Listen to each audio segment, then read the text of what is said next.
Welcome students. आइए आज हम लोग शुरू करते हैं सर्वेइंग का ऑब्जेक्टिव पार्ट 2। पार्ट 1 में हम लोग कवर किए थे, ऑलमोस्ट लगता है 34 क्वेश्चन तक कवर किए थे। आज से मेरा रहेगा 35 नंबर क्वेश्चन। तो उसमें हम लोग करवा रहे थे कंपास सर्वेइंग का ऑब्जेक्टिव। तो आइए इसमें देखते हैं कि कंपास सर्वेइंग में और क्या क्या ऑब्जेक्टिव बचा हुआ था, उसको कैसे डील करना है। तो आपको बता रहे थे वहाँ पर कंपास में आपको बता दिए थे हॉल सर्किल बेरिंग और क्वाड्रेंट बेरिंग कि क्वाड्रेंट बेरिंग में एंगल रहेगा तो उसको हॉल सर्किल में कैसे कन्वर्ट करेंगे, और हॉल सर्किल बेरिंग में अगर एंगल है तो उसको क्वाड्रेंट में कैसे कन्वर्ट करेंगे। तो ये सब सारा चीज़ हम लोग पढ़ लिए थे। अब आइए उस पर आगे और देखते हैं क्या क्या क्वेश्चन है। तो देखिए क्वेश्चन नंबर 34 हम लोग कवर किए थे। 35 क्या कर रहा है कि the prismatic compass graduations are. Compass कितना टाइप्स का होता है? 2 टाइप्स का होता है, ये दिमाग में रखना है। एक प्रिज्मेटिक कंपास होता है, दूसरा सर्वेयर कंपास होता है। और दोनों में डिफरेंस भी आपको बताए थे, प्रिज्मेटिक कंपास और सर्वेयर कंपास में क्या डिफरेंस होता है। अब देखिए यहाँ पे कह रहा है कि the prismatic compass graduations are. Graduation मतलब रीडिंग, कि वो जो प्रिज्मेटिक कंपास होता है उस प्रिज्मेटिक कंपास में रीडिंग किस साइड में दिया रहता है। तो क्वाड्रेंट बेरिंग सिस्टम में रहता है, या हॉल सर्किल बेरिंग सिस्टम में रहता है, या तो आर्बिट्रेरी बेरिंग सिस्टम में रहता है, या तो ऑल ऑफ दीज। तो इसके अनुसार देखा जाए तो मेरा आंसर क्या होगा कि प्रिज्मेटिक कंपास में जो एंगल रहता है ना, वो angle whole circle bearing system में रहता है। अब हॉल बेरिंग सिस्टम मतलब क्या होगा कि हॉल बेरिंग सिस्टम मतलब एंगल होता है WCB जिसको बोल रहे हैं। इसका मतलब होता है कि एंगल जो है सो हमेशा नॉर्थ पोल से मेजर करेंगे, डायरेक्शन मेरा क्या रहेगा क्लॉकवाइज। तो कहता है ये जो सिस्टम रहता है ये किस में रहता है आपका? प्रिज्मेटिक कंपास में। तो हम लोग थोड़ा सा इधर डिटेल थोड़ा देख लेते हैं कि कंपास क्या होता है। इस पर 2-3 क्वेश्चन बन सकता है। तो कंपास में आपका 2 टाइप का होता है। एक क्या होता है वो प्रिज्मेटिक कंपास, एक जो कंपास होता है उसको हम लोग बोलते हैं प्रिज्मेटिक कंपास। दूसरा जो कंपास होता है उसका नाम क्या है? Surveyor compass. अब हम लोग बात करते हैं, देखिए प्रिज्मेटिक कंपास और सर्वेयर कंपास दोनों में क्या डिफरेंस है, ये आता ही एग्जाम में। तो प्रिज्मेटिक कंपास जो होता है इसमें जो एंगल रहता है ये हॉल सर्किल बेरिंग सिस्टम में रहता है। सर्वेयर कंपास में जो एंगल रहता है इसमें क्वाड्रेंट बेरिंग सिस्टम में रहता है। यानी हम लोग बोल सकते हैं इसमें जो एंगल मेजर करेंगे नॉर्थ पोल से, डायरेक्शन क्या रहेगा क्लॉकवाइज में। इसमें एंगल मेजर करेंगे नॉर्थ से भी कर सकते हैं, साउथ से भी कर सकते हैं, डायरेक्शन क्लॉकवाइज भी रह सकता है और डायरेक्शन एंटी क्लॉकवाइज भी रह सकता है। ये ठीक। अब देखिए यहाँ पे अब आपको एक हम इंस्ट्रूमेंट दिखा रहे हैं प्रिज्मेटिक कंपास का। ये जो कंपास आप लोग देख रहे होंगे, ये देखिए मेरे हाथ में है। ये जो कंपास है आपका, ये आपका प्रिज्मेटिक कंपास है। ये जो कंपास देख रहे हैं ये कौन सा कंपास है? प्रिज्मेटिक कंपास है। अब देखिए ये प्रिज्मेटिक कंपास है, इसका सारा कंपोनेंट के बारे में बताते हैं। सबसे पहली बात तो ये जो कंपास है, कंपास का यूज हम लोग कहाँ करते हैं? तो कंपास का यूज हम लोग कहाँ पे करते हैं? एंगुलर मेजरमेंट करने के लिए, यानी इससे एंगल मेजर करते हैं। ठीक है, कंपास का यूज करते हैं हम लोग किस लिए? एंगुलर मेजरमेंट करने के लिए। दूसरा क्वेश्चन कि कंपास कहाँ पर यूज करते हैं? तो वैसा एरिया जहाँ पर क्या हो, अंडुलेशन हो, जहाँ पर हम लोग चेन सर्वे नहीं कर सकते हैं, और जहाँ पे क्या हो क्राउडेड इलाका हो, तो वहाँ पे हम लोग कंपास सर्वे करते हैं। अब देखिए ये जो है आपका कंपास सर्वेइंग का ये कौन सा है? टाइप्स ऑफ कंपास में ये जो कंपास हम आपको दिखा रहे हैं ये कंपास आपका क्या है? Prismatic compass. इस टाइप के कंपास को हम लोग बोलते हैं प्रिज्मेटिक कंपास। अब इस जो प्रिज्मेटिक कंपास है इसका कंपोनेंट थोड़ा देख लीजिए। ये कंपोनेंट क्या है आपका? ये देखिए, ये जो है ना इसको हम लोग बोलते हैं क्या चीज़? Object when. ये जो है ना इसको बोलते हैं हम लोग आई वेन बोलते हैं, आई पीस बोलते हैं, इसको ऑब्जेक्ट पीस बोलते हैं। और इसमें देखिए आपको पतला सा ये धागा दिख रहा होगा, इसको हम लोग क्या बोलते हैं? Cross hair. ये जो ब्लैक टाइप का दिख रहा होगा पतला धागा, इसको हम लोग क्या बोलते हैं? क्रॉस हेयर बोलते हैं। ठीक है, अब देखिए इसमें हम लोग क्या करते हैं, ये जो है ना एक प्रिज्म लगा हुआ रहता है। एक प्रिज्म की हेल्प से क्या करते हैं हम लोग? एंगल देखते हैं। अब इस प्रिज्म में भी देखिए आपको यहाँ पे एक चीज़ लगा हुआ रहेगा, इसको हम लोग शटर बोलते हैं। ये जो पोर्शन है ना इसको हम लोग क्या बोलते हैं? शटर बोलते हैं। ये जब एंगल लेना रहता है तो ये शटर को खोलते हैं, और नहीं तो ये क्या करते हैं? शटर को बंद कर देते हैं, ताकि इसमें क्या आ जाए, ये जो मिरर लगा हुआ है इसमें उस लेंस को गंदा नहीं हो जाए, इसलिए ये थोड़ा सा दिया जाता है शटर। अब इसको मिरर को हम लोग ऐसे खोले, पहले तो शटर को इस तरह से ओपन करते हैं, फिर मिरर को खोलते हैं। अब इस मिरर प्रिज्मेटिक मिरर के हेल्प से और ये क्रॉस हेयर जो आपको दिख रहा है उससे ऑब्जेक्ट को कट करवाते हैं, और उसके बाद हम लोग क्या करते हैं? इसके साथ एंगल देखते हैं। अब एंगल में यहाँ पे आपको दिख रहा होगा, ये देखिए ये जो सर्कल दिख रहा होगा यही है, इसको हम लोग बोलते हैं ग्रेजुएटेड सर्कल। अब ये जो ग्रेजुएटेड सर्कल है, इस ग्रेजुएटेड सर्कल में देखिए पूरा रीडिंग दिया हुआ है। ठीक है, अब इसमें लिखा हुआ है एक जगह नॉर्थ, तो इसमें क्या होता है, ये जो कंपास है होल सर्किल बेयरिंग में, इसमें जो आपका एंगल मेजर किया जाता है नॉर्थ पोल से, डायरेक्शन कैसा रहता है क्लॉकवाइज, यानी इसमें जो है सो नॉर्थ डायरेक्शन से एंगल मेजर करते हैं क्लॉकवाइज। ये देखिए अपने अपने क्या होगा, मूव होते होते एक जगह जा करके स्थिर हो जाएगा, और जहाँ पे स्थिर हो गया वो डायरेक्शन आपका क्या बता देगा, नॉर्थ का डायरेक्शन बता देगा कि नॉर्थ कहाँ पे है। अब इसमें अंतर क्या है कि इसमें जो ये जो रहता है क्या, एंगल जो ग्रेजुएटेड रहता है, तो एंगल इस टाइप से रहता है।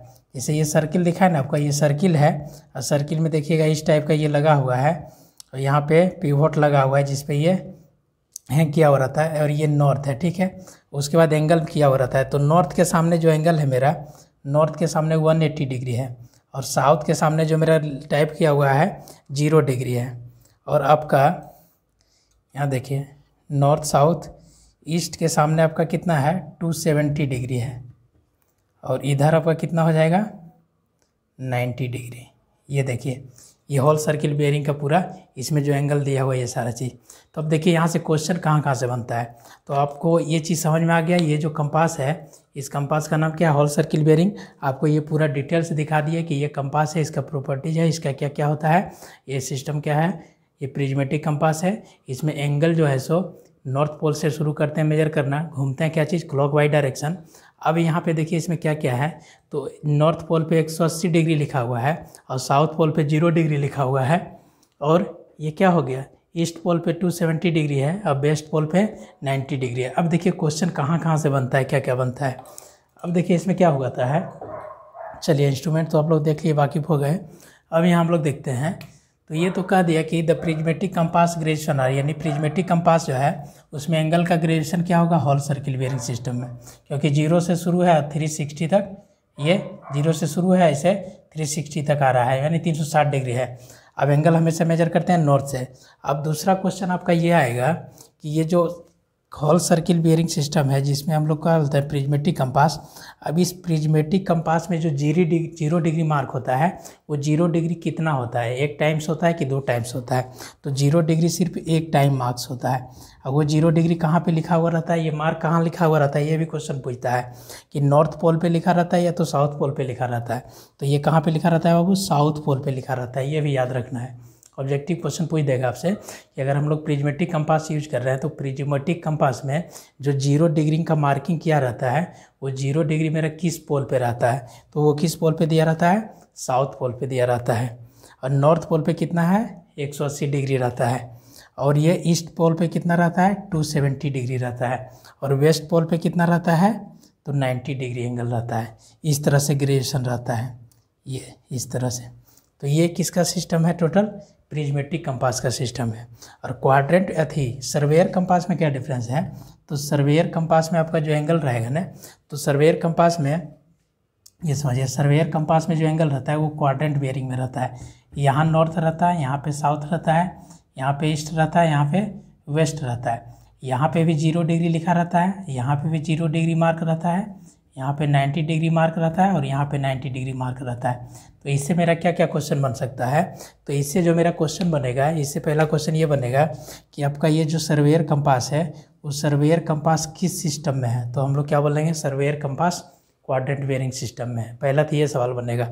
दूसरा सवाल बनेगा कि वो जो सर्वेयर कंपास है उस सर्वेयर कंपास में 0 जो डिग्री है किस किस पॉइंट पे मार्क किया हुआ है, 0 डिग्री किस किस पॉइंट पे मार्क किया हुआ है।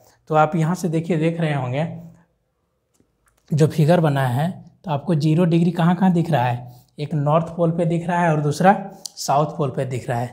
तो मेरा ऑप्शन आंसर क्या होगा कि इसमें जो 0 डिग्री मार्क किया हुआ है, तो 0 डिग्री कहाँ कहाँ, नॉर्थ पे भी और साउथ पे भी।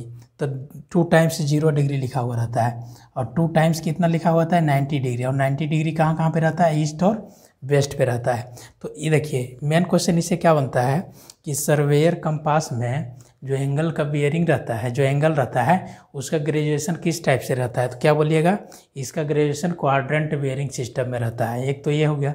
दूसरा क्वेश्चन कि जो सर्वेयर कंपास होता है उस सर्वेयर कंपास में, ये जो कंपास आपको दिखा है ना, जस्ट इसी टाइप का प्रिज्मेटिक कंपास जो देख रहे हैं, जस्ट इसी लाइक का आपका सर्वेयर कंपास ही होता है। बस इसमें ये जो एंगल है ना ये क्वाड्रेंट बेयरिंग में रहता है। यहाँ भी 0, यहाँ भी 0, यहाँ पे 90, यहाँ पे 90, यही डिफरेंस है और कोई डिफरेंस नहीं है। अब देखिए यहाँ पे वो तो हो गया। दूसरा क्वेश्चन आपका बनेगा कि वो जो 0 डिग्री रहता है कितना टाइम्स ऑफ 0 डिग्री रहता है। तो इसमें क्या बोलिएगा, सर्वेयर कंपास में 2 टाइप रहता है और प्रिज्मेटिक कंपास में 1 टाइम्स रहता है। अब तीसरा क्वेश्चन बनेगा कि वो जो 0 डिग्री मार्क रहता है वो किस किस पोल पे रहता है। तो सर्वेयर कंपास में नॉर्थ पोल पे रहता है और साउथ पोल पे रहता है। प्रिज्मेटिक कंपास में सिर्फ कहाँ पे रहता है, साउथ पोल पे रहता है। अब बाकी यहाँ पे 90 डिग्री, ये याद रखिएगा। ये भी पूछता है कि ईस्ट में कितना 270, वेस्ट में कितना 90 और 180 कहाँ, नॉर्थ पोल पे रहता है। तो ये पूरा क्लियर हो गया होगा। इससे आपका 4 से 5 ऑब्जेक्टिव क्वेश्चन बनता है 6 और उसी में 1 या 2 पूछ देता है। तो अब आइए, मेरा क्वेश्चन यहाँ पे क्या था, क्वेश्चन क्या था कि the prismatic compass graduation are in. तो आप लोग को क्लियर हो गया होगा ये क्या होगा, WCB सिस्टम में होगा। दूसरा क्वेश्चन कह रहा है कि the total number of zeros graduation on surveyor compass. अब बताइए सर्वेयर कंपास पे कितना नंबर जीरो रहता है। तो 1 0 यहाँ पे रहता है, 1 0 यहाँ पे रहता है। तो कितना होगा, ऑप्शन 1 2 3 4। तो क्या बोलिएगा 2। क्लियर। अब आइए तीसरा question, the magnetic bearing of A line is 70 degree and the magnetic declination at this place is 4 degree east, the true bearing will be. अब इस क्वेश्चन को सॉल्व करते हैं। इस टाइप का क्वेश्चन हमेशा आपको एग्जाम में एक आ ही जाता है। अब देखिए उसको हम लोग सॉल्व करते हैं। तो इसको कैसे सॉल्व करेंगे, मैग्नेटिक बियरिंग का क्वेश्चन आ गया। अब देखिए इसको सॉल्व करते हैं। कह रहा है the magnetic bearing of A line, यानी किसी भी लाइन का जो मैग्नेटिक बियरिंग है। पहले आप ये चीज़ समझिए, मैग्नेटिक बियरिंग क्या होता है और ट्रू बियरिंग क्या होता है, उसको समझा देते हैं, फिर ये क्वेश्चन करवा देते हैं। थोड़ा सा कंसेप्चुअल क्वेश्चन है, फिगर से बनाइएगा सारा क्वेश्चन बन जाएगा। इसको रटना नहीं है, रटने वाला चीज़ है ही नहीं, सर्वे में कहीं रटना नहीं है, बस चीज़ को समझना है। कह रहा है the magnetic bearing of A line is 70 degree. अब 70 डिग्री है मैग्नेटिक बियरिंग है, ठीक है। तो मैग्नेटिक बियरिंग है तो सिंपल ये समझ के चलिए कि हम लोग सर्वे कर रहे हैं, लैब कर रहे हैं। तो लैब करते समय ज़्यादातर यूज क्या होता है, प्रिज्मेटिक कंपास। हम लोग प्रिज्मेटिक कंपास को लेके जा रहे हैं और उससे मेजर कर रहे हैं क्या चीज़, 70 डिग्री। तो 70 डिग्री तो हम लोग मान लेते हैं यहाँ पे नॉर्थ है। तो अब ये नॉर्थ क्या होगा, मैग्नेटिक नॉर्थ। MN मतलब मैग्नेटिक नॉर्थ। MN इसलिए बोले क्योंकि हम लोग कंपास यूज करेंगे और कंपास का जो नॉर्थ बताता है वो क्या बताता है, मैग्नेट। कंपास में क्या रहता है, मैग्नेट रहता है। तो वो जो नॉर्थ बताएगा उस नॉर्थ को क्या बोलते हैं, मैग्नेटिक नॉर्थ। अब कह रहा था कि मैग्नेटिक बियरिंग, तो मैग्नेटिक बियरिंग क्या होता है, बियरिंग मतलब एंगल बोले। तो मैग्नेटिक नॉर्थ से जो एंगल मेजर करेंगे उस बियरिंग को क्या बोलेंगे, मैग्नेटिक बियरिंग। तो मैग्नेटिक बियरिंग का वैल्यू कितना दिया हुआ है, 70 डिग्री। तो 70 डिग्री मान लीजिए कहाँ पे आएगा, अगर इसको 4 क्वाड्रेंट में बांट दें हम लोग तो कहाँ पे, यहाँ पे कहीं आएगा 70 डिग्री। तो इस तरह से ये लाइन हुआ, इस लाइन का नाम दे देते हैं मान लीजिए AB। अब इसका क्वेश्चन दिया हुआ है AB कितना डिग्री दिया हुआ है, 70 degree. The magnetic bearing of line is 70 degree and the magnetic declination. अब देखिए magnetic declination at that place, यानी इसी प्लेस पे मैग्नेटिक डिक्लिनेशन कितना है, 4 डिग्री। अब 4 डिग्री, सबसे पहले ये समझिए कि मैग्नेटिक डिक्लिनेशन क्या होता है। तो मैग्नेटिक डिक्लिनेशन क्या होता है बाबू, कि angle between true meridian and magnetic meridian. Angle between true meridian and magnetic meridian. अब देखिए ठीक है, अब angle between true meridian and magnetic meridian, अब क्या होगा, ये ट्रू मेरिडियन और मैग्नेटिक मेरिडियन क्या होगा। तो हम लोग ट्रू नॉर्थ से जो एंगल मेजर करेंगे उसको क्या बोलेंगे, ट्रू मेरिडियन। और मैग्नेटिक नॉर्थ से यानी जो कंपास है उससे जो एंगल मेजर करेंगे उसको हम लोग क्या बोलेंगे, मैग्नेटिक मेरिडियन। तो ये देखिए क्या कह रहा है कि the magnetic declination at that place is 4 degree east. यानी मेरा जो मैग्नेटिक डिक्लिनेशन हो रहा है ना, वो मैग्नेटिक डिक्लिनेशन इस तरह से हो रहा है, 4 डिग्री ईस्ट साइड में है। तो 4 डिग्री ईस्ट साइड में है, यानी हम लोग बोल सकते हैं कि ये जो एंगल होगा मेरा, यहाँ पे कौन सा नॉर्थ होगा, ट्रू नॉर्थ होगा। तब ना ये मैग्नेटिक नॉर्थ क्या है, ट्रू नॉर्थ और मैग्नेटिक नॉर्थ के बीच का जो एंगल होता है उसी एंगल को हम लोग क्या बोलते हैं, मैग्नेटिक डिक्लिनेशन। तो ये देखिए मैग्नेटिक डिक्लिनेशन कितना दिया हुआ है, 4 डिग्री ईस्ट। तो ये जो है ये 4 डिग्री है, किधर हो रहा है, ईस्ट की साइड में हो रहा है। ये 4 डिग्री किधर हो रहा है, ईस्ट की साइड में हो रहा है। अब आपसे पूछ रहा है कि इसका ट्रू बियरिंग बताइए। तो ट्रू बियरिंग मेरा क्या हो जाएगा, तो ट्रू बियरिंग मतलब क्या चीज़, ट्रू नॉर्थ से। तो ट्रू नॉर्थ और क्या होता है, ट्रू नॉर्थ और मैग्नेटिक नॉर्थ के बीच, ये TN मतलब ट्रू नॉर्थ, MN मतलब मैग्नेटिक नॉर्थ। तो ट्रू नॉर्थ और मैग्नेटिक नॉर्थ के बीच जो एंगल बना है उसको बोलते हैं मैग्नेटिक डिक्लिनेशन। तो मैग्नेटिक डिक्लिनेशन मेरा 4 डिग्री इतना। और इसके बीच जो एंगल बना है इसको क्या बोलते हैं, मैग्नेटिक बियरिंग। अब आपसे पूछ रहा है कि ट्रू बियरिंग बताइए। तो ट्रू बियरिंग देखिए कितना होगा, यहाँ से लेके यहाँ तक ट्रू नॉर्थ से एंगल मेजर करेंगे तो ट्रू बियरिंग इक्वल टू हम लोग लिख सकते हैं टी बी इक्वल टू क्या चीज़, T B equal to 4 degree अब प्लस 70 डिग्री, तो कितना हो जाएगा 74 डिग्री, 74 डिग्री हो जाएगा ना 4 डिग्री। तो अब देखिए अगर यही क्वेश्चन में दे देता कि मेरा जो है सो मैग्नेटिक डिक्लिनेशन ईस्टवार्ड नहीं है वेस्टवार्ड है, तो वेस्टवार्ड है इसका मतलब क्या है, ये जो आपका मैग्नेटिक नॉर्थ है वो आपका ट्रू नॉर्थ से किधर रहना चाहिए, इस साइड रहना चाहिए वेस्टवार्ड में। ईस्टवार्ड है मतलब क्या, ट्रू नॉर्थ से जब भी रहेगा तो ये आप लोग ये कन्फ्यूज करके कहते हैं कि ये सीधा है। अब ये सीधा नहीं, हम लोग किसको मान के चलेंगे, इसको परपेंडिकुलर मान के चलेंगे, ये सीधा, ये मेरा ट्रू नॉर्थ हो गया, ये ट्रू साउथ हो गया, ये ट्रू इस तरह से ट्रू ईस्ट ट्रू वेस्ट। तो इधर डिक्लिनेशन होगा ईस्ट में, इधर डिक्लिनेशन क्या हो जाएगा, इधर डिक्लिनेशन होगा वेस्ट में, तो डिक्लिनेशन मेरा ईस्ट साइड में है, ठीक है। तो 4 डिग्री हो गया डिक्लिनेशन। अब यहाँ से यहाँ तक का एंगल कितना है 70 डिग्री। आपको पता है पूछ रहा है ट्रू बियरिंग, तो ट्रू बियरिंग क्या होता है, the angle between true meridian and line. तो ट्रू मेरिडियन और लाइन के बीच जो एंगल बन रहा है ये थीटा। अब ये थीटा का वैल्यू कितना होगा, तो 70 डिग्री प्लस 4 डिग्री तो कितना 74 डिग्री। अब वही अगर क्वेश्चन में रहता कि मेरा डिक्लिनेशन जो है सो वेस्ट वार्ड में है, तो वेस्ट वार्ड में हो रहा है, तो अब देखिए फिगर बनाइए तो कैसे बनता है, ये मेरा होता है कौन सा नॉर्थ, मैग्नेटिक नॉर्थ जो कंपास से सर्वे कर रहे हैं। अब मेरा ट्रू नॉर्थ है, अगर डिक्लिनेशन आपको दे देता है कितना 4 डिग्री वेस्ट वार्ड में है, तो 4 डिग्री वेस्ट वार्ड में है, इसका मतलब क्या होता है, ये जो मैग्नेटिक नॉर्थ है मेरा वो 4 डिग्री किधर है, इस साइड है, किससे, ट्रू नॉर्थ से। और ये मेरा है बियरिंग, ये यहाँ से यहाँ दिया हुआ है 70 डिग्री। तो अब बताइए इसमें ट्रू बियरिंग क्या होता है, तो ट्रू बियरिंग हम लोग कहाँ से बोलेंगे, द एंगल बिटवीन यहाँ से यहाँ तक ये इसके बीच का ये जो एंगल है, तो ये एंगल कितना हो जाता है, ये theta equal to total 70 degree अब माइनस क्या चीज़, ये जो थीटा है इसको डिक्लिनेशन बोल रहे हैं, तो ये डिक्लिनेशन हो जाता है। इसलिए आप फॉर्मूला पढ़े होंगे कि true bearing equal to magnetic bearing अब प्लस माइनस डिक्लिनेशन पढ़े होंगे, प्लस माइनस डिक्लिनेशन। अब उसमें पढ़े होंगे कि अगर ईस्ट वार्ड में डिक्लिनेशन हो रहा है तो साइन प्लस का लेते हैं, अब वेस्ट वार्ड में डिक्लिनेशन हो रहा है तो साइन क्या चीज़ का ले लेते हैं, माइनस का ले लेते हैं। तो फॉर्मूला रटना नहीं है, सारा कंसेप्ट यहीं पे दिया हुआ है, ठीक है। फिगर बनाना सीख जाइए, क्लियर हो जाएगा।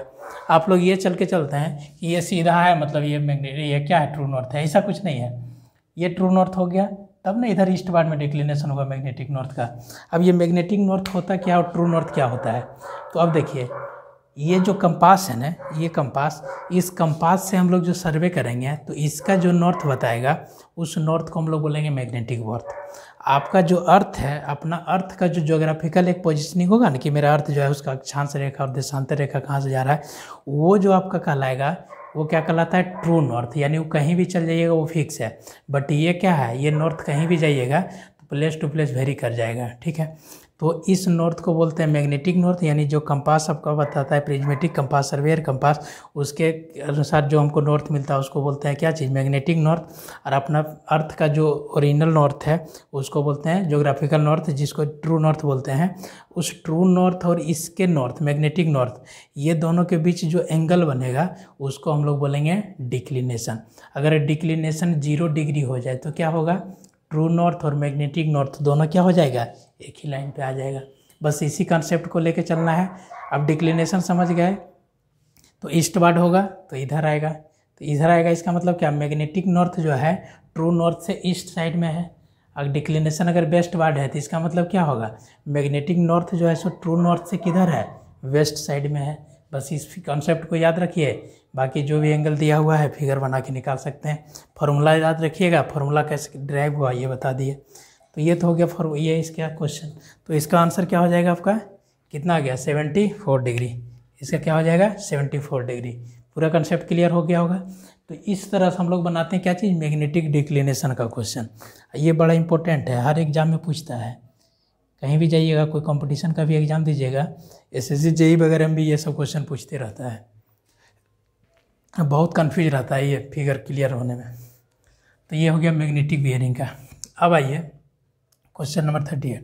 क्वेश्चन नंबर 38 क्या कह रहा है कि the horizontal angle between the true meridian and magnetic meridian. अभी तुरंत बताएं कि ट्रू मेरिडियन और मैग्नेटिक मेरिडियन के बीच जो एंगल बनेगा हॉरिजॉन्टल एंगल, तो ट्रू मेरिडियन मतलब ट्रू नॉर्थ ये हो गया, और मैग्नेटिक मेरिडियन यानी ये मैग्नेटिक नॉर्थ वाला, तो ये मैग्नेटिक नॉर्थ और ट्रू नॉर्थ के बीच जो एंगल बनेगा, ये जो लाइन है ना इसको हम लोग मेरिडियन बोलते हैं। ये जो लाइन जा रहा है इसको मेरिडियन और इसको भी मेरिडियन बोलते हैं। तो कह रहा है कि ट्रू मेरिडियन और मैग्नेटिक मेरिडियन, तो ट्रू नॉर्थ से जो लाइन जा रहा है उसको ट्रू मेरिडियन, मैग्नेटिक नॉर्थ से जो लाइन जा रहा है मैग्नेटिक मेरिडियन।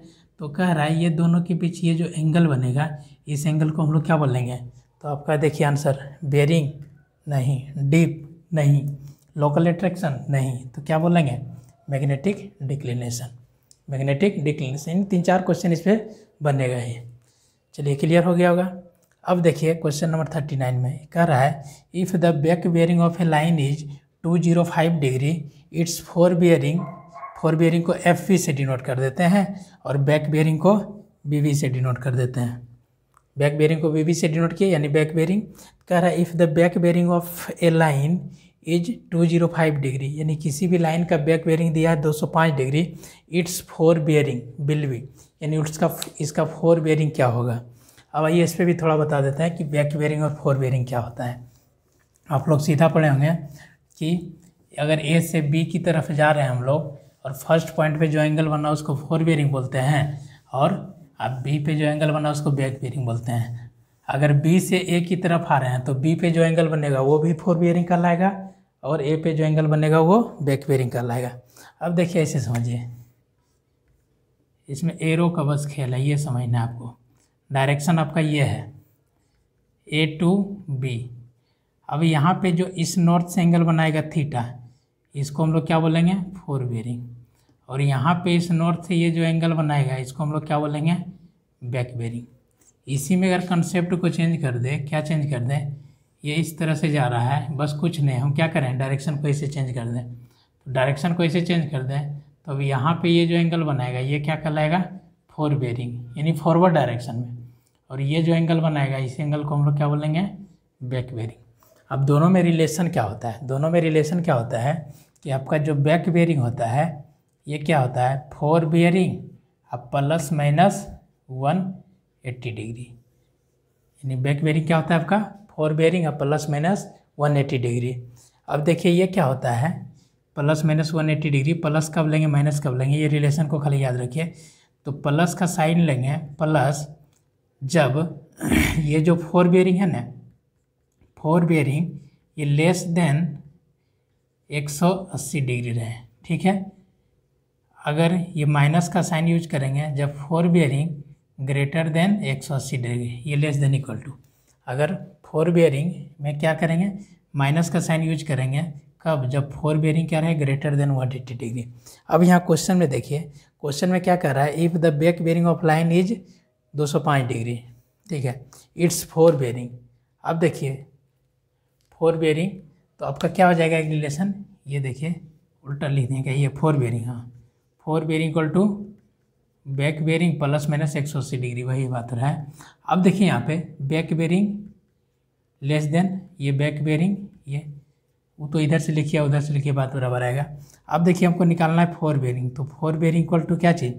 बैक बेयरिंग कितना है? 205 डिग्री। तो अब क्वेश्चन आएगा कि 205 डिग्री इसका मतलब 180 से ज़्यादा है, तो साइन यहाँ पे क्या यूज करेंगे? माइनस 180। अब घटाइए 205 में 180 गया तो कितना बच जाएगा? 80 20 100 20 5 25 डिग्री। अब देखिए 25 डिग्री ऑप्शन है। If the back bearing of line is 205 degree, it's four bearing कितना हो जाएगा? 25 डिग्री। अब दोनों को जोड़िए ना, 25 डिग्री अब प्लस 225 डिग्री, ये कितना हो जाना चाहिए? 25 डिग्री और माइनस 225 डिग्री, ये कितना? 225 और 25, ये कितना हो जाना चाहिए? 180 डिग्री के बराबर हो जाना चाहिए। हो गया। तो यही एक रिलेशन याद रखना है कि फोर बेयरिंग इक्वल टू क्या चीज़? बैक बेयरिंग अब प्लस माइनस 180 डिग्री। प्लस का साइन यूज करेंगे कब? जब क्या हो? 180 से एंगल कम हो, और माइनस का साइन कब यूज करेंगे? जब 180 से क्या हो? बड़ा हो। अब आइए क्वेश्चन नंबर 40। क्वेश्चन नंबर 40 क्या कह रहा है? इन सर्वेयर्स कंपास ग्रेजुएशन आर, अभी तुरंत बताए थे, ये जो सर्वेयर कंपास है इसमें ग्रेजुएशन किस में होगा बताइए? होल सर्किल बेरिंग में होगा कि क्वाड्रेंट में होगा कि बोथ में होगा? तो क्या होगा? क्वाड्रेंट बेरिंग सिस्टम में। तो देखिए ऑप्शन है कहीं whole bearing system, cubic system यानी क्वाड्रेंट बेरिंग सिस्टम, यही से हो जाएगा। अब आइए क्वेश्चन नंबर 41 में। 41 में कह रहा है the list count of prismatic compass, यानी ये जो प्रिज्मेटिक कंपास आपका दिया हुआ है, ये जो प्रिज्मेटिक कंपास है कि इस प्रिज्मेटिक कंपास का लिस्ट काउंट क्या होगा। लिस्ट काउंट मतलब क्या होता है कि मिनिमम मेजरमेंट हम लोग इस इंस्ट्रूमेंट से कितना करेंगे। तो इस इंस्ट्रूमेंट से मिनिमम मेजरमेंट हम लोग कितना तक कर सकते हैं? तो हाफ डिग्री तक कर सकते हैं। हाफ डिग्री मतलब क्या? 30 मिनट्स तक कर सकते हैं, उससे कम नहीं कर सकते हैं। ठीक है, 30 मिनट्स तक। तो देखिए 30 मिनट्स ऑप्शन है, 30 मिनट हो गया। The sum of interior angle of close traverse, यानी एक अगर क्लोज ट्रैवर्स बना रहा है तो उसका जो समेशन होता है इंटीरियर एंगल का, उसको वो चेक करना है। तो हम लोग किस मेथड से चेक करते हैं? एक होता है 2n-4 × 90 डिग्री, कौन सा फॉर्मूला यूज करते हैं?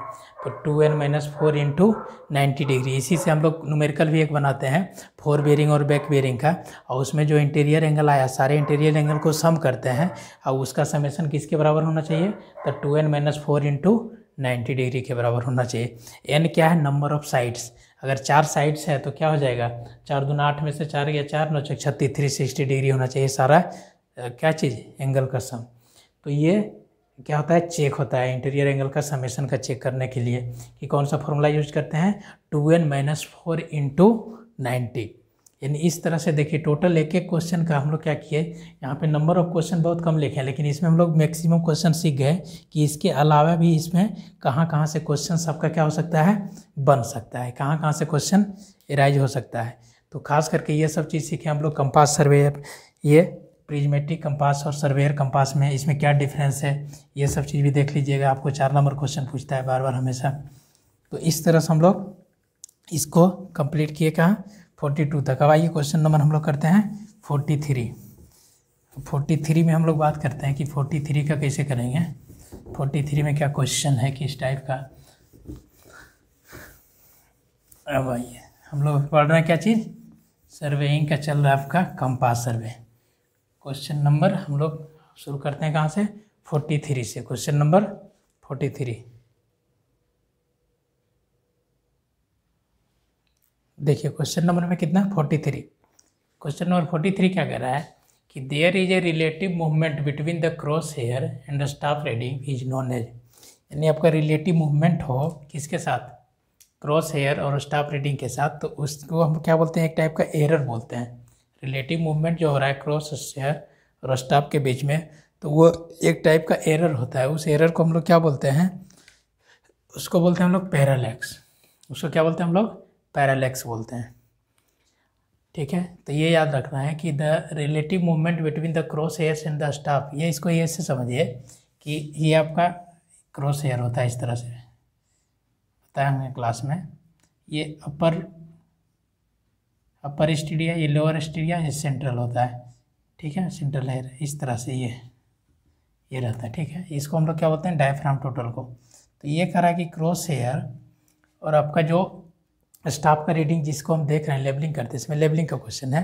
तो लेबलिंग करते इसमें हम लोग क्रॉस हेयर और स्टाफ के बीच देख रहे हैं। तो आपका क्या होता है, ठीक से अगर फोकस नहीं किया हुआ है तो एक ही रीडिंग क्या आता है? अगर सर को ऊपर कीजिएगा लगेगा वही रीडिंग है, नीचे भी कीजिएगा तो लगेगा रीडिंग मूव कर रहा है।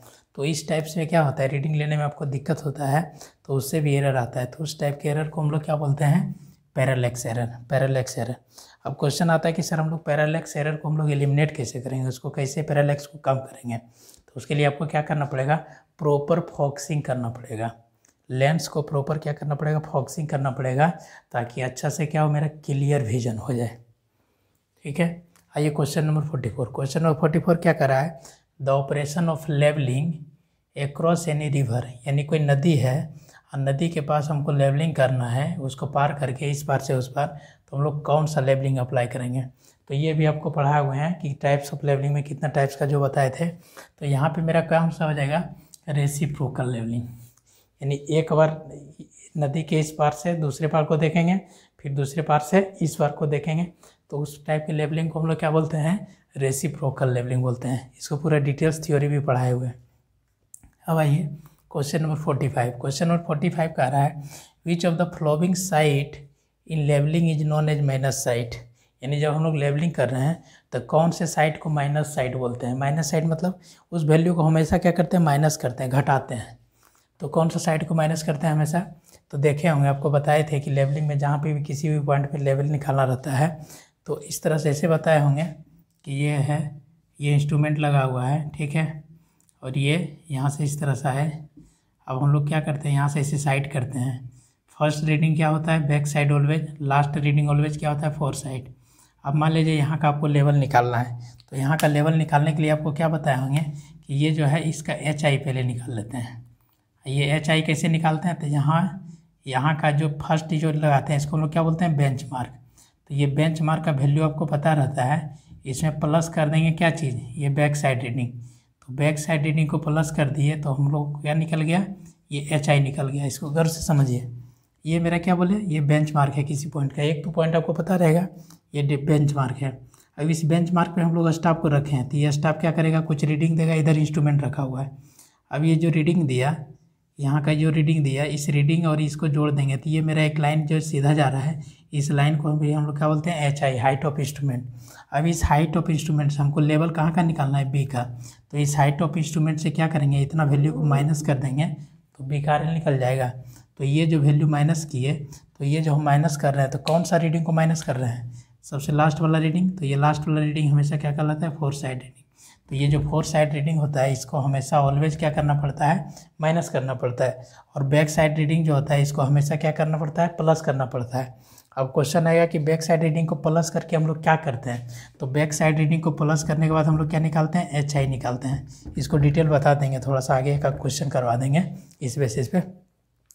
तो अभी सिर्फ ये याद रखिए कि बैक साइड रीडिंग को हम लोग प्लस करते हैं और फोर साइड रीडिंग को क्या करते हैं, माइनस करते हैं। अगर क्वेश्चन पूछ दे कि back side reading is also known है तो उसको क्या बोलिएगा, प्लस साइड रीडिंग, यानी जिसको हम लोग क्या कर रहे हैं, जोड़ रहे हैं। और fore side reading is also known as क्या चीज़, माइनस साइड, यानी उसको हम लोग माइनस साइड भी बोल सकते हैं। तो इसके अनुसार आइए, each of the following side in levelling is known as minus side. तो कौन सा होगा, back side, fore side, both, none of these. तो क्या हो जाएगा, फोर साइड रीडिंग। क्या हो जाएगा, फोर साइड रीडिंग। क्या हो जाएगा, फोर साइड रीडिंग। अब आइए क्वेश्चन नंबर 46 में कह रहा है कि in levelling a station is a point where. कह रहा है जब हम लोग लेबलिंग कर रहे हैं तो स्टेशन किसको बोलेंगे, जहाँ पे इंस्ट्रूमेंट रखेंगे उस पोजीशन को स्टेशन बोलेंगे, या तो जहाँ पे स्टाफ रखेंगे उस पोजीशन को स्टेशन बोलेंगे। जैसे यहाँ देखिए, ये क्या है, मेरा इंस्ट्रूमेंट रखा हुआ है और ये सब क्या रखा हुआ है, स्टाफ रखा हुआ है। तो स्टेशन क्या है, इसको बोलेंगे स्टेशन, या तो ये और ये वाला बोलेंगे। तो कहता है लेबलिंग करते समय स्टेशन आपका वो होता है जहाँ पे हम लोग क्या रखते हैं, स्टाफ को रखते हैं। तो ये एक ए स्टेशन हो जाएगा, ये बी स्टेशन हो जाएगा। तो इसके अनुसार क्या होगा, आप सोचिएगा कि स्टेशन उसको बोलेंगे जहाँ इंस्ट्रूमेंट रखते हैं, नहीं, कंपास में स्टेशन उसको बोलेंगे जहाँ पे इंस्ट्रूमेंट रखेंगे, ठीक है। लेकिन लेबलिंग में स्टेशन उसको बोलेंगे जहाँ पे हम लोग क्या रखेंगे, स्टाफ को रखेंगे। इंस्ट्रूमेंट आप कहीं भी रख सकते हैं। तो क्या हो जाएगा, in levelling a station is a point where क्या चीज़, staff is placed, instrument is setup, both hand भी, नन ऑफ दीज। क्या हो जाएगा, जहाँ पे हम लोग स्टाफ को रखते हैं। क्वेश्चन नंबर 47 क्या कह रहा है, the error in levelling due to earth curvature. कह रहा है कि अगर अर्थ के कर्वेचर को हम लोग कंसीडर कर दिए हैं तो उसमें जो उसके कारण जो एरर आएगा उस एरर को क्या करना पड़ेगा, प्लस करना पड़ेगा, माइनस करना पड़ेगा, बोथ लेना पड़ेगा, नन लेना पड़ेगा। हम लोग सर्वेइंग क्या कर रहे हैं, प्लेन सर्वे। अब प्लेन सर्वे करने के लिए आपको पता है कि अगर अर्थ का कर्वेचर आ गया तो उस कर्वेचर को क्या करना पड़ेगा, स्ट्रेट करना पड़ेगा। तो स्ट्रेट करेंगे तो कर्व का वैल्यू क्या होगा, स्ट्रेट से ज़्यादा होगा। तो वो स्ट्रेट बनाने के लिए कर्व के वैल्यू को क्या करना पड़ेगा, माइनस करना पड़ेगा। जो कुछ एरर आएगा उस एरर को क्या करना पड़ेगा, माइनस करना पड़ेगा। तो the error in levelling due to earth curvature क्या होगा, निगेटिव। क्या होगा, निगेटिव।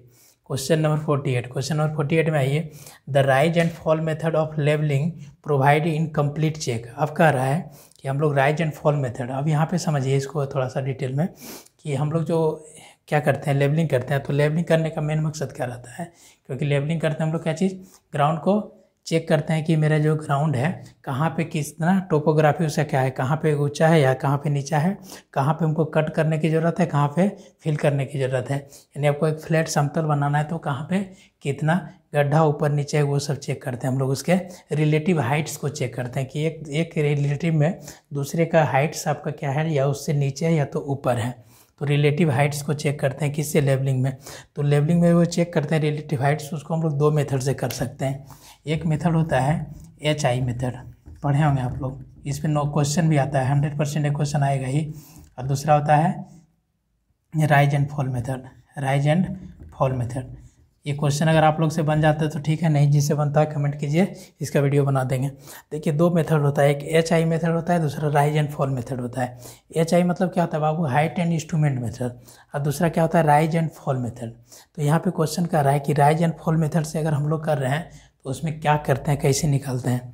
कह रहा है the rise and fall method of levelling provides a complete check. अब देखिए राइज एंड फॉल मेथड में हम लोग जो चेक करते हैं, तो इसमें जो चेक करते हैं इसमें तो ये होता है summation of back side minus summation of fore side बराबर क्या होता है, summation of back side minus summation of fore side बराबर summation of rise minus summation of fall, ये बराबर होता है last RL minus first RL का। ये तीन चेक होता है, ठीक है। और हाइट ऑफ इंस्ट्रूमेंट मेथड में चेक करते हैं तो इसमें सिर्फ क्या करते हैं, summation of back side minus summation of fore side बराबर last RL minus first RL। ये चलता है किस में, HI मेथड में। और ये किस में चलता है, राइज एंड फॉल मेथड में। तो कह रहा है कि राइज एंड फॉल मेथड में अब क्या करेंगे, summation of back side minus summation of fall side, summation of rise minus summation of fall, और last RL minus first RL। इसी में कीजिएगा ना तो तीनों रीडिंग की आपको ज़रूरत पड़ेगी, बैक साइड की भी ज़रूरत पड़ेगी, फोर साइड की भी ज़रूरत पड़ेगी, इंटरमीडिएट साइड की भी ज़रूरत पड़ेगी, ठीक है। तो उस टाइप के यहाँ पे क्या करा है क्वेश्चन में कि राइज एंड फॉल में कंप्लीट चेक करने के लिए हमको कौन कौन सा रीडिंग चाहिए, बैक साइड भी चाहिए, फोर साइड भी चाहिए, इंटरमीडिएट भी चाहिए, यानी इसका आंसर क्या हो जाएगा, all of these, all of these.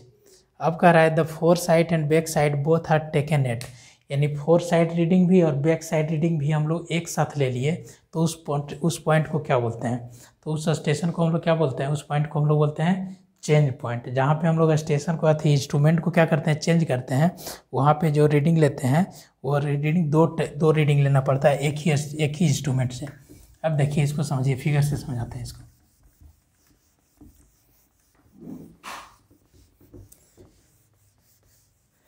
अगर थ्योरी आपका अच्छा से पढ़ा हुआ है, एक एक ऑब्जेक्टिव क्वेश्चन इसका बन जाएगा, कुछ नहीं है ऑब्जेक्टिव में। देखिए यहाँ पे क्या कर रहा है कि जैसे हम लोग सर्वे कर रहे हैं, ठीक है, यहाँ पे इंस्ट्रूमेंट रखे इस तरह सर्वे करते हुए। अब इंस्ट्रूमेंट से हम लोग यहाँ से देखें, इस तरह से ऐसे कुछ देख लिए। अब क्या हुआ, इस इंस्ट्रूमेंट से हम लोग आगे नहीं कर पा रहे हैं, अब इस तरह से मान लेते हैं, इस तरह से कुछ ग्राउंड है। अब क्या करेंगे, हम लोग इस इंस्ट्रूमेंट को उठा करके यहाँ पे लाएंगे। अब इंस्ट्रूमेंट को हम लोग उठा करके यहाँ कहीं शिफ्ट किए।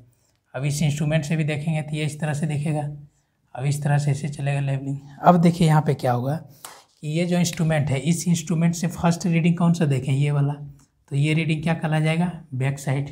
इस इंस्ट्रूमेंट से लास्ट रीडिंग कौन देखे, ये वाला, तो ये रीडिंग क्या कहला जाएगा, फोर साइड। अगर बीच में कोई रीडिंग ली है तो ये रीडिंग क्या कहला जाएगा, इंटरमीडिएट साइड। अब आइए इस इंस्ट्रूमेंट को उठा के यहाँ ले आए। तब इंस्ट्रूमेंट को जैसे यहाँ लाए हैं तो हम लोग क्या करेंगे, स्टाफ को अभी नहीं मूव करेंगे, स्टाफ यहीं रखेंगे। एक बार पहले इधर पीछे देख लेंगे तो ये रीडिंग क्या कहलाएगा, बैक साइड। और इस इंस्ट्रूमेंट का लास्ट रीडिंग कौन कहलाएगा, ये वाला फोर साइड। बाकी ये दोनों रीडिंग बीच में आ रहा है तो दोनों रीडिंग क्या कहलाएगा, इंटरमीडिएट साइड, ठीक है। अब देखिए यहाँ पे तो क्वेश्चन कर रहा है कि एक स्टाफ पे दो रीडिंग है, कहाँ पे, यहाँ पे ये।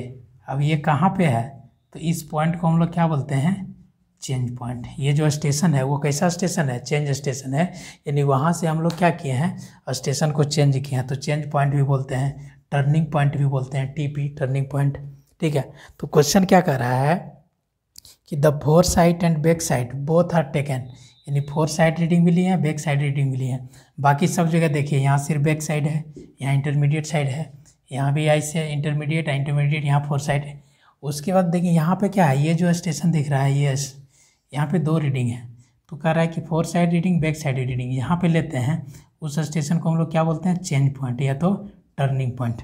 तो ऑप्शन आइए देखिए क्या कर रहा है, कहाँ पे हम लोग लेंगे, बेंचमार्क पे नहीं, डेटम पे नहीं, टर्निंग पॉइंट पे, हाँ तो टर्निंग पॉइंट। ऑप्शन क्या हो जाएगा, टर्निंग पॉइंट। अब आइए क्वेश्चन नंबर 50। क्वेश्चन नंबर 15 क्या कर रहा है कि back side is also called, यानी बैक साइड रीडिंग को हम लोग क्या बोलते हैं। अभी तुरंत कोई देर पहले बताया, बैक साइड रीडिंग को हम लोग क्या बोलते हैं, also called plus side. Back side reading is also called क्या चीज़, plus side reading. Back side reading को हम लोग क्या बोलते हैं, प्लस साइड। और फोर साइड रीडिंग को हम लोग क्या बोलेंगे, minus side reading. Fore side का रीडिंग को क्या बोलेंगे, माइनस साइड रीडिंग। अब आइए इसमें एक छोटा छोटा क्वेश्चन भी आता है, उसको कैसे बनाएंगे देखिए।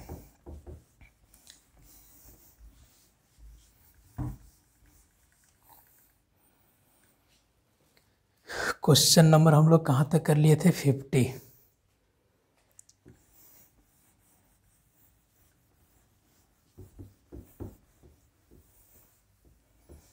आप लोग कमेंट कीजिए, कमेंट से पता चलता है कि समझ में आ रहा है कि नहीं। क्वेश्चन नंबर 50, क्वेश्चन नंबर 50 में आइए। क्वेश्चन नंबर 50 एक कोई न्यूमेरिकल लेते हैं छोटा सा, इसमें आपको बताते हैं कि कैसे बनाना है। क्वेश्चन नंबर 50 क्या कर रहा है, इफ आर एल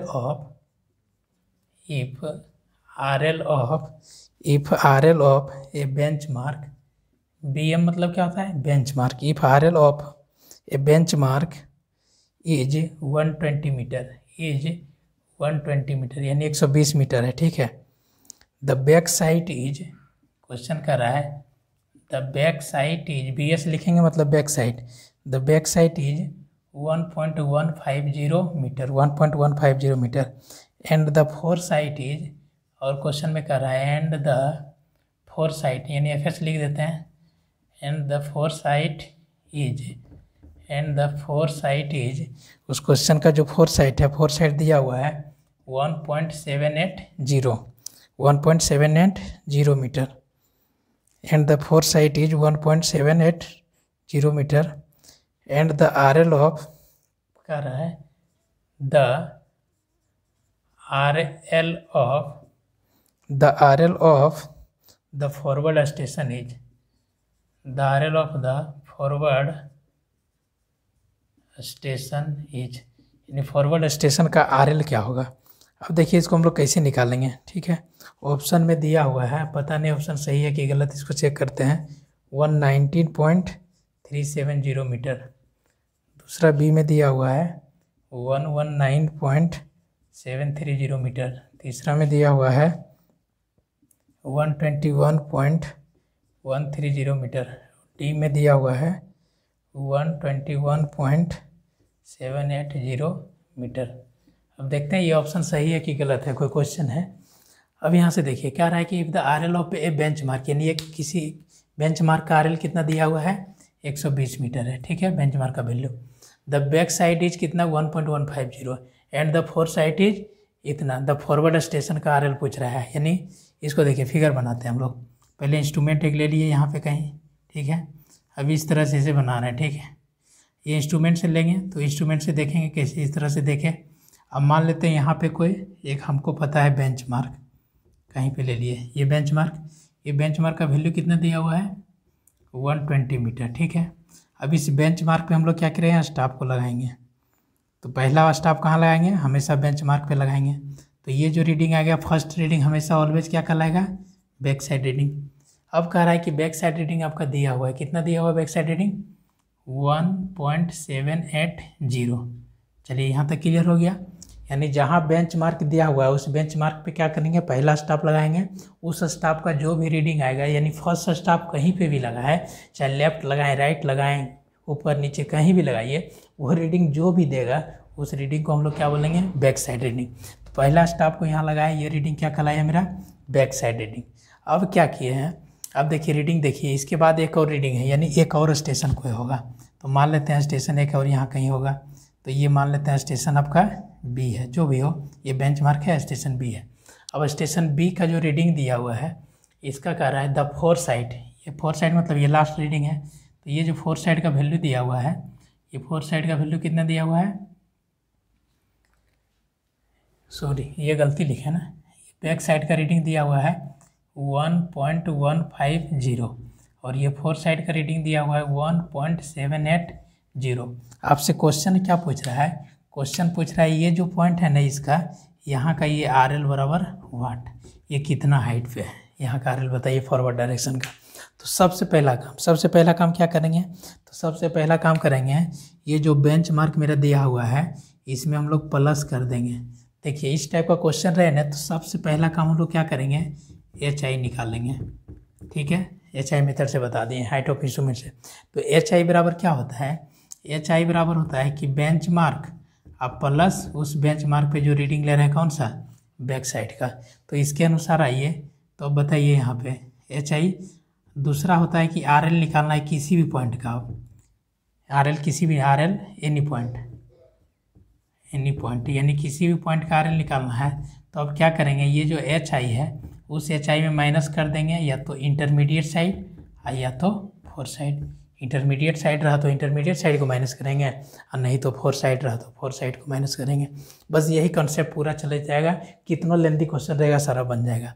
अब देखिए सबसे पहला काम हम लोग क्या किए बाबू, एच आई निकाल लिए हैं। एच आई मतलब क्या होता है, ये जो इंस्ट्रूमेंट लगा हुआ रहेगा तो इससे हम लोग ये रे देखेंगे, तो ये रे तो फिक्स है ना, ये स्ट्रेट लाइन जाएगा अपना, इसका हेड तो फिक्स है कि ये जाएगा जितना हेड पे। तो ये एच आई क्या होगा, यहाँ से आपका दिया हुआ है 120, इसमें प्लस कर देंगे ये, तो एच आई बराबर क्या जाएगा 120 प्लस 1.150। इसको जोड़िए कितना हो जाएगा, इसको जोड़ेंगे तो 121.150 मीटर क्या निकल गया, एच आई निकल गया है ना।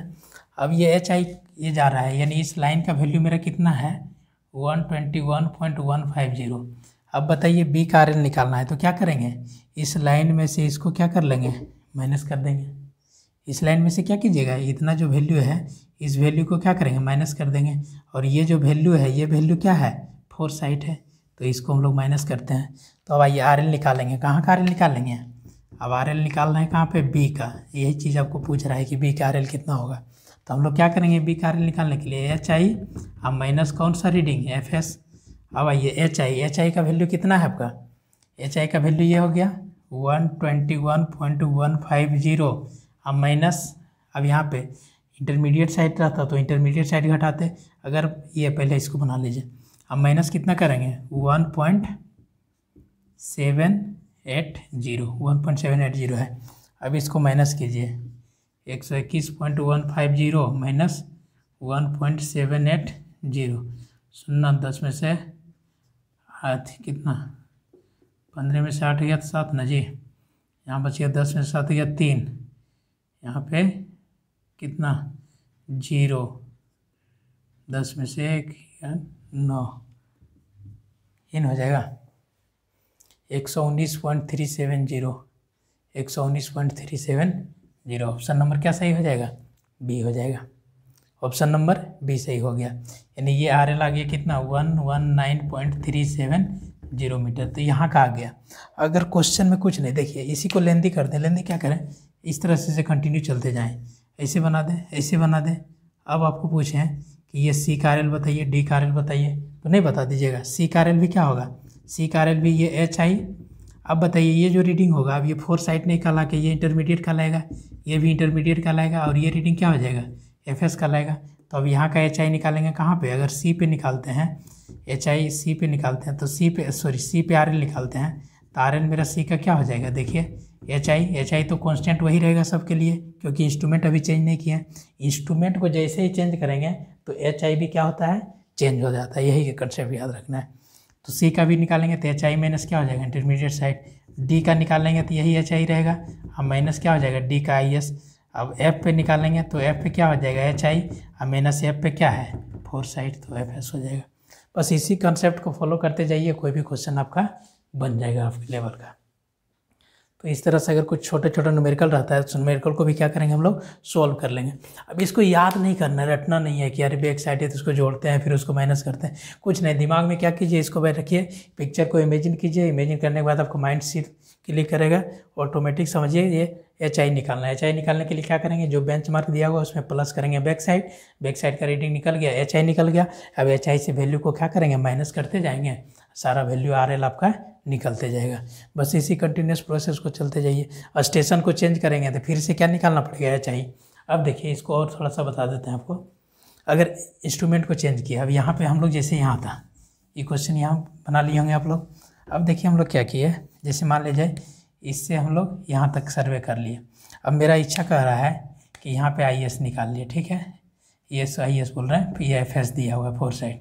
अब मेरा इच्छा है कि ये इंस्ट्रूमेंट से अब नहीं कर पाएंगे सर्वे, अब इंस्ट्रूमेंट को क्या करेंगे, यहाँ पे ले आएंगे। अब इंस्ट्रूमेंट को यहाँ ले आइएगा तो देखिए यहाँ पे ले आएंगे। अब यहाँ का RL तो हमको पता चल गया, यहाँ का RL मेरा कितना हो गया 119.370 मीटर। अब इस इंस्ट्रूमेंट से क्या करेंगे, इस तरह से देखेंगे ना, तो इस तरह से देखेंगे। सबसे पहले यहाँ देखेंगे तो ये रीडिंग बैक साइड हो जाएगा, ये इंटरमीडिएट साइड 4 साइड कंटिन्यू चलते जाएगा। अब देखिए, अब आपको पूछें यहाँ का RL तो बेंचमार्क पता था, यहाँ का RL निकाल लिए। अब आपसे पूछें कि यहाँ का RL बताइए, यहाँ का RL बताइए, यहाँ का RL बताइए, तो अब क्या करना पड़ेगा आपको। अब देखिए यहाँ इस HI के हेल्प से हम लोग यहाँ का RL निकाल लिए ना। अब इस RL के वैल्यू में क्या जोड़ देंगे, ये वाला रीडिंग बैक साइड जोड़ देंगे, तो ये वाला HI निकल गया, तो ये HI2 नहीं हो गया, ये दूसरा, और ये क्या कहलाया HI1। तो HI1 से हम लोग कहाँ तक निकाले, यहाँ का लेवल, यहाँ का लेवल। HI2 से अब कहाँ का निकाल ले जाए, यहाँ का लेवल निकल जाएगा। अब यहाँ का लेवल निकालना है तो HI माइनस ये, HI माइनस ये, HI माइनस ये। अब इसी तरह और रहता तो कंटिन्यूस इस तरह चलते जाता। तो हम लोग को क्या करेगा, बीच बीच में ज़रूरत पड़ेगा HI का। तो इस मेथड को हम लोग हाइट ऑफ इंस्ट्रूमेंट मेथड भी बोलते हैं। और एक मेथड होता है राइज एंड फॉल मेथड। तो आई होप ये सब चीज़ आपको समझ में आया होगा। तो इस तरह से हम लोग टोटल नंबर ऑफ क्वेश्चन कितना कर लिए, 50 क्वेश्चन कर लिए हैं। अब आपको इसको छोड़ते हैं यहीं पे, फिर आपका एक लेक्चर और लगेगा, इसको सर्वेइंग का पूरा ऑब्जेक्टिव करा देंगे। चलिए फिर हम लोग मिलते हैं नेक्स्ट क्लास में। आप लोग कमेंट जरूर कीजिए, कमेंट करने से पता चलेगा कि कितना समझ में आ रहा है, नहीं आ रहा है, क्या उसमें कुछ और इन्हेंस किया जा सकता है, उसके बारे में ज़रूर आप लोग बोलिए। चलिए मिलते हैं हम लोग फिर नेक्स्ट लेक्चर में। तब तक के लिए बाय बाय, धन्यवाद।